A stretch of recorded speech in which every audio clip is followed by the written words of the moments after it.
xel yaaram déet ba léegi. waaw Babacar nga may ma balaa may àddu ci laajte boobu ma yëkkati kàddu jëm ci ñenn ci sunuy mbokk di population Sénégal nga xamante ne yàlla dogal na fat yi ñu génn ñu ci bëri am ay jafe-jafe ñeel mbënd mi rawatina fële ci Touba. di masawu njaboot googu nga xamante ne ndox mi dax na leen ci seeni kër waaye di jaale yi tamit ñi nga xamante ne yàlla dogal na seeni bakken rot ci di masawu tamit noone li nga xamante ne xew na ci Mbuur fan yi passé ñeel immigration clandestine nga xamante ne mu ngi concerner essentiellement ndawu réewu Sénégal c'est extrêmement important Babacar dama gëm ne mouvement bi nga xamante ne wala formation politique bi nga xamante ne moom la yàlla dogal ma nekk ci bopp bi dafa am lu ñu gëm mooy que ne engagement citoyen bi ñu war a am wala engagement politique bi ñu war a am dafa war a renvoyer ci aspiration wu population yi et que processus bi nga xamante ne moom moo conduire à l'élection du régime actuel dafa ñu jàngal lu bëree bëri rawatina ndaw ñi ban wàll la ñu war a am ci ni ñuy waajalee réew mi ak ban kàddu lañ ci war a am boobu benn pàcc la beneen bi tamit waa réew mi askanu réew mi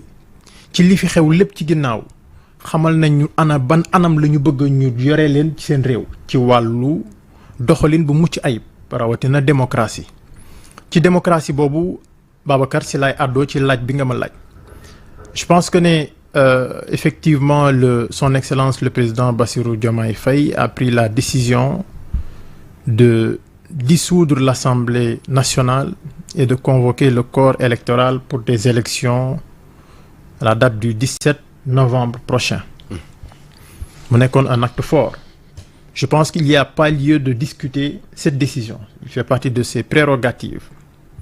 Même si, par ailleurs, plusieurs aspects pourraient être convoqués par rapport à l'opportunité, le timing et la pertinence même d'y aller à ce moment précis. Yaakaar naa ne ni ñu ko dégloo si seetloo ci réew mi fan yëpp il y a des demandes urgentes par rapport au pouvoir d'achat. Par rapport ak des secteurs des secteurs critiques de notre économie yi nga xamante ne actuellement mu ngi am ay jafe-jafe alors donc mais n'empêche la décision elle a été déjà prise il faut que ñu xam il faut que ñu dox jëm ci li nga xamante ne moom mooy élection yi bi loolu amee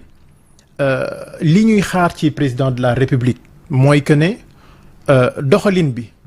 ci ni nga xamante ne noonu la ñu war a dérouler le processus électoral que moom en tant qu'acteur politique bu nekkoon ci opposition bi dans le passé doon défendre un idéal démocratique que ñu fekk se ko ci wàllu boobu. mais Diomaye foog ñu wax ci aussi parce que diggante tas assemblée ak convoqué élection yu bees ngir fal ay députés on a vu quand même le président s'amuser avec les décrets présidentiels les décrets qu'il signe jàppoon DPG le 13 le 12 mu gont tas assemblée bi ci ay pexem politique kese des choses yoo xam ni ñoom ci boppam bu ñu nekkoon opposition tey bu ko Macky defoon fekk ñoom ñu nekk opposition coow lu ne court ci dëkk bi. waaw Babacar comme je pense que comme li nga wax je pense que actuellement ça c'est moi je prends acte parce que le vin étant déjà tiré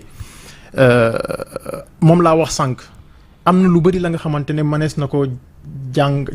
càmbar ci maanaam anam bi ñu jëlee décision bi waaye li ci am solo te moom moo ñu gën a intéressé mooy li nga xamante ne moom mooy gage yi nga xamante ne le président de la République waroon na ko joxe pour que mu doon un processus électoral inclusif transparent et que mu doon un processus bu mën a inspirer la confiance à tout un chacun d'abord sur l'aspect inclusion dañu yàgg bokk ci ñi nga xamante ne au sein de l'opposition parce que wax nga ko nous faisions partie de cette opposition qui s'est mis vent debout face aux agissements du régime précédent li taxoon ñu doon xeex du woon ne dañu c'est la personne de Macky Sall moom moo taxoon ñu doon xeex déedéet démocratie lañ doon xeexal ay kenoy démocratie lañ doon xeexal bokk na ci ne processus bi du processus kenn ñëpp ñi nga xamante ne acteurs politiques lañ dañ leen ci war a impliqué li ñu gis mooy d'abord la décision rendue par le Conseil constitutionnel mu ngi def allusion à la date du 14 juillet. Donc ça veut quoi dire? Mais le régime en place avait une longueur d'avance sur les autres acteurs. Loolu c'est une première infraction. Mais est-ce à dire que yéen par rapport aux actes posés jusque-là par le président et son régime, oui, actes yooyu c'est pas démocratique. Pour le moment ça n'inspire pas confiance. Et justement loolu moo waral ATEL taxaw mu doon kuréel ba nga xamante ni dafa fas yéene doon un front pour réclamer li nga xamante ni moom mooy un processus transparent, un processus démocratique. Moom laay wax mooy que ne boo xoolee boo càmbaree jalons yi nga xamante ni depuis le début, en tout cas depuis que le président a annoncé la date du 17, jalons yi bépp boo si jël il y a de quoi se poser des questions. maa ngi tàmbalee ci la date du 14 juillet bi nga xamante ni liir nañu ko si. Ça veut dire que ne am na la nga xamante ne ñoom naroon nañu ko bu yàgg te ñeneen ñi nga xamante ñoom lañ séqal langue politique gi amuñu ci information boobu. Ça c'est un premier aspect. Beneen aspect bi je parlais du fichier électoral. du code électoral qui aujourd'hui me semble vraiment nga xamante ne code électoral bi ñu bëgg a sukkandiku même ci élection yi dafay nekk en infraction ci ay matuwaay yu am solo ya nga xamante daf ñu doon permettre ñu am élection yu jàppandal. Benn gis nañu ne les primo-votants dañu leen génn ci élection yi mais primo-votants yi loolu buñ ne waruñu bokk ci élection yi. maanaam xale yi nga xam ni dañoo war a am 18 ans. voilà le 17 novembre duñu mën a bindu ci liste. duñu mën a bindu ci élection yi loolu doon lu am solo nit ñi waxuñu ci. Mais loolu dafa extraordinaire surtout dans un contexte ba nga xamante ne au niveau national mais crise bi nga xamante ne moom la ñuy faire face c'est la crise de la jeunesse, c'est la crise de l'immigration clandestine. Mooy lan mais ndaw ñi dañu ne woon lii taxoon ndaw ñi jógoon taxaw xeex ak ñi fi nekkoon jàmbar la woon mooy ne yorin wi ñu yor réew mi dañ see sippi woon ndaw ñi boolewuñu leen ci dégluwuñu leen joxu leen place ci yorinu réew mi waaw loolu jaar fi ba ñu jël ci ay enseignements. Mais ñun ñëpp acteurs politiques suñu responsabilité bu ñuy dëgmal un nouveau processus électoral mais je pense que ne waroon nañ xalaat leneen lu dul seppi si ndaw ñooñu. Donc loolu benn ñaareelu aspect bi la parce que wax naa ci 14 juillet bi. wax naa ci primo votant yi. Beneen aspect bi nga xamante ni tamit dafay ñëw ba léegi ci constat yi ñu jot def mooy ba léegi da ngay seetlu ne moi je viens du département de Rufisque. Seetlu nañ ne à travers le décret de convocation du corps électoral le chef de l'État a décidé de rester sur les mêmes proportions ci maanaam lim bi ñu joxoon place u député yi collectivité ci département yi répartition bi ñu amoon en 2022 répartition des sièges moom la ñu conservé mu nekk mais quelque chose département wu Tëngéej ñaari député képp lañ leen cërale te boo bàyyee xel daaw bi ñu tolloo ci jamono ji mais les rapports de l'ANSD ont rendu public que département wu Tëngéej ci wàllu démographie maanaam tolluwaayu population mu ngi def na ay jéego yu am solo ci fukki at yi maanaam plus enregistré nañ une augmentation de plus 68%. Ba tax na Tëngéej positionné wu derrière les départements de Mbacké Mbour plutôt Mbacké Dakar Mbour après Tëngéej moo ci tegu raw département yu mel ni Pikine waaye li ñu gis bi ñu séddalee sièges yi mooy que ni Pikine moom nga xamante ne ñun ñoo ko ëpp Tëngéej moo ko ëpp population sax moom moo ñu ëppale mais Babacar il faut le dire parce que loolu kenn mënu ko expliquer. D'accord mais au vu de ces griefs wax nga léegi ne le 20 est tiré date jàpp nañ ko pour les élections anticipées le 17 est-ce à dire que yéen waa ATEL griefs yooyu ngeen soulever yëpp pare ngeen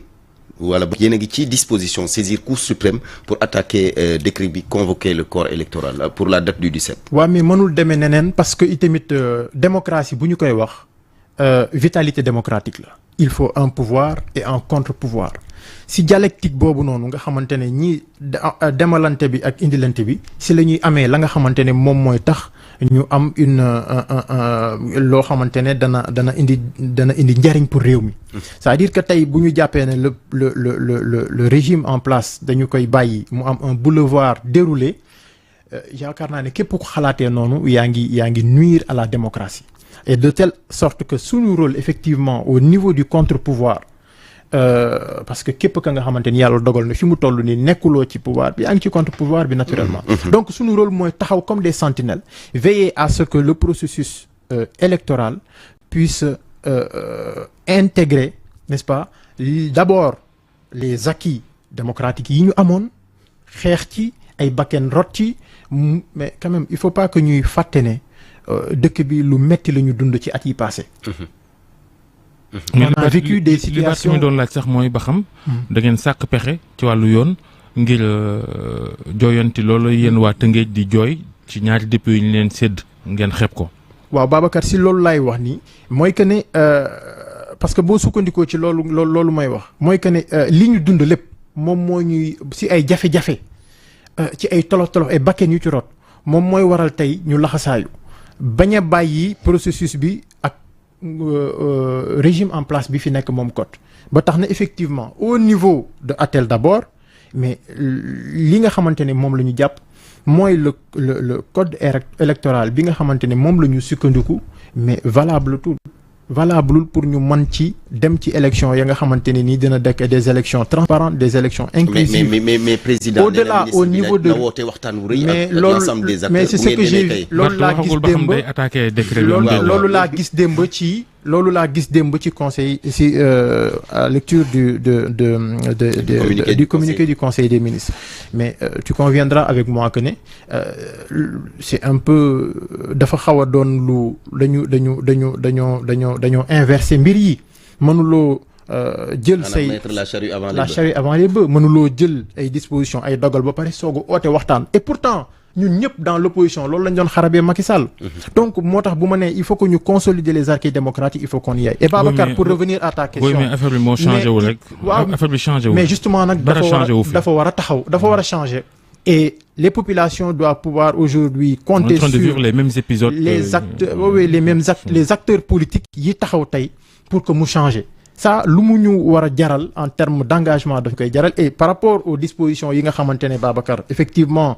On est sur le point d'attaquer cette décision. D'abord, au niveau de Rufisque, il faut que ça soit clair. Lii, c'est une forfaiture et on va l'attaquer de manière très claire pour dire qu'on est en train de léser le département de Rufisque. Au vu de tous les enjeux yi nga xamante ne mais Rufisque tey boo gisee boo ñëwee ñu wax la ne population et d'ailleurs c'est-à-dire que ñoom ñii di jiite c'est-à-dire que ñoom ñoo waroon a am lecture boobu d'abord. C'est dire que ne population bu ñu la ne yokku na de 68%. man soxla naa ay relais yu fa nekk yu valable yoo xamante ne danañ ma mën a permettre ma exécutif bi mën a orienter ces politiques publiques pour que jafe-jafe yi ñuy am ci wàllu mbënd mi à Touba bañ koo am ñu bañ ko amaat à Mbacké jafe-jafe yi ñuy am ci immigration clandestine bi ñu bañ koo am avec la jeunesse de Rufisque. L'avancée de la mer on en parle à Bargny mais c'est une problématique terrible. Rufisque aujourd'hui mais je vous dis Babacar même l'hôpital Youssou Mbargane Diop mais scanner sax amu fa les gens meurent dans cet hôpital-là vous pensez que ça c'est normal? Non, mais il aurait fallu que l'État puisse intégrer tous ces facteurs-là xam ne d'abord il est dans son intérêt de pouvoir am une représentativité bu confortable bu conséquente pour que derrière mu mën a am Abdou Lahad Diakhaté les députés de l'Assemblée nationale sénégalaise n'ont jamais changé la vie des Sénégalais. Mais justement Babacar c'est pourquoi aujourd'hui on demande à ce qu'on aille sur si on parle vraiment de pertinence des institutions yi ñuy supprimer yi fi waaj a am ak yi fi sax. Mais par contre les institutions du pays n'ont jamais changé la vie des Sénégalais, n'ont jamais amélioré le pouvoir d'achat des Sénégalais. Mais alors jamais. Alors Babacar, je serai pas du même avis que toi. Je pense que je reste persuadé que au niveau de l'hémicycle quand même am na ay députés ya nga xamante ne ils ont pu régulièrement porter la voix de population du ñëpp nag. Malheureusement, l'écrasante majorité dañu fa nekkoon pour folklore. C'est ça qu'il faut regretter. Maintenant, comment faire pour que tey ñu am une masse critique de députés ya nga xamante ne ni ils sont véritablement investis de cette responsabilité pour que systématiquement ñuy mën a être des caisses de résonance des problématiques yi nga xam ne moom la population. D'accord wax nga léegi ne da ngeen di attaquer décret président bi par rapport à la répartition des sièges mais délai bi est-ce que gàttul ci yéen parce que yéen d'abord vous avez 10 jours pour le dépôt des dossiers scrutin le 17 est-ce que délai bi gàttul wa ila est-ce que da ngeen di sàkku ci Cour suprême wala boog ci beneen juridiction pour ñu toxal élection bi. mais on exclut amul benn éventualité bu ñu exclu dans la mesure où fi mu toll ni dañu mettre dans une situation d'urgence c'est ça aussi la réalité délai yëpp gàtt parce qu'on parle d'élection anticipée devant le fait accompli. est-ce que c'est pourquoi au début de bi may tàmbali ci wax ma ne est-ce que c'était opportun de parler d'élection anticipée est-ce qu'il fallait pas organiser ces élections de manière beaucoup plus sereine impliquer engager des discussions. En février 2025, février-mars 2025. Mais oui, comme tout le monde l'avait prévu, il n'y a pas d'urgence. Pendant ce temps, le pays est à l'arrêt. Au plan économique, on a vu les conclusions rendues par la FMI. Dëkk bi dafa xaw a taxaw. Donc aujourd'hui cette confiance même parce que itamit économie dafa soxla li ñuy tuddee dafa un environnement de confiance pour que investisseurs yi pour que voilà ñii di yëngal doxal économie bi ñëpp mën a faire tourner la machine. Donc est-ce qu'aujourd'hui la priorité serait pas été de dire ok on fait tourner la machine pendant ce temps ñu tàmbali des discussions pour que effectivement en février 2025 qu'on puisse aller tranquillement vers des élections. Ça nous permettrait d'éviter ce pays-là d'être sans dessous, mais aussi d'aller sur quelque chose de beaucoup plus. Wala ngeen def élection rek su ko defee premier ministre mën a def déclaration de politique générale. Maintenant lii xew nag comme ni nga ko waxee jàmp na mais terewul si biir loolu am nañu xarañte ba nga xamante ne danañu permettre recours yi nga xamante ne am nañu ko ci de droit ñu mën ko utiliser. Et éventuellement imposer à ce régime un rapport de force ba nga xamante ni ça nous permettra d'atterrir sur quelque chose de plus favorable. def recours système bi la nga amu ci ba pousse élection yi itam. mais écoutez dans cette situation là système bi moom mi ngi fi ba léegi. mais Babacar dans cette situation kan mooy perdre. Je pense qu'aujourd'hui les premiers aujourd'hui qui devraient redouter cette situation là c'est le régime en place parce que quand même. ñoom xam ne noppi nañ de yéen opposition bi kay la ñuy xalaat. waaw mais dissoudre nañu assemblée bi. Donc aujourd'hui il faut quand même que ce pays-là puisse marcher et que institution yi bëggoon daanele sax Abdoulaye Diakhaté mooy gis nañ ngeen taxawal yéen opposition bi ATEL kuréel goo xam ni yéen a nga ca yéen waa Khalifa waa PS nga ca AFP MSU PL ñoom Bamba Diaye ñooy ñaan saxati ñoom Omar Sarr PLP tam Mbaye Niang la boobu yaa nga fay la ñëwagoo Dakar mais est-ce que mën nañoo njort ni loolu mën ngeen ci sukkandiku ba sax booloo àndandoo ci élection yi am déet. waaw d'abord damay jooyanti tuuti ci sa kàddu yi notre implication au niveau de ATEL c'est en tant que formation politique wax naa ko tout à l'heure ne dama nekk à la tête d'une formation politique bu tuddee Yes lu jëm sa kanam mu nekk une formation boo xamante ne nii au même titre que toutes les autres parties prenantes dañu nekkoon ci élection yi passé au niveau de la conférence des leaders de la coalition Khalifa président loolu c'était pour les élections présidentielles mu jàll ñu continuer notre travail aujourd'hui on nous a invités à rejoindre ATEL en tant que formation politique ñu ngi ci ñi ñu ko séqal nag aujourd'hui ci wàllu doxalin effectivement li nga xamante ne moom mooy urgence bi mooy taxawal un front pour la transparence de ces élections maintenant effectivement Babacar comme ni nga ko waxee bi ñuy am idée boobu élection yi kenn dissoudre assemblée bi diggante bi tas nañ assemblée bi évidemment waxtaan yi dina am ku nekk yaa ngi waxtaan ak ku ne et peut-être que à partir de ce moment une large coalition pourrait naître pour effectivement continuer ce combat-là et faire face au régime en place. jërëjëf Abdoulaye Diakhaté. mais merci beaucoup Babacar di la jaajëfal bu baax a baax di daaneel sama kàddu ci li nga xamante ne moom moo nekkoon solos waxtaan bi mooy plaidoyer bi ñu yëkkati ñeel forfaiture bi nga xamante ne ñu ngi koy teg département wu Tëngéej mu doon loo xamante ne ni ñu ngi koy naxarlu di ko ñaawlu et fas nañu yéene laxasaayu lépp la nga xamante ni yoon may nañu ko taxawaay war nañu koo mën a may pour que loolu ñu mën koo jooyanti. jërëjëf Barthélémy jërëjëf soxna Nata. merci beaucoup Babacar Fall, Barthélémy Ngom ak seen gan ñu ngi leen di ñaanal kenn dal ak jàmm ak programme yu rajo Futurs Médias bu leen fàtte ci kanam tuuti am na benn document bu ñu leen jagleel ci tiis wa xew fële ca Mbour muy ay xale yu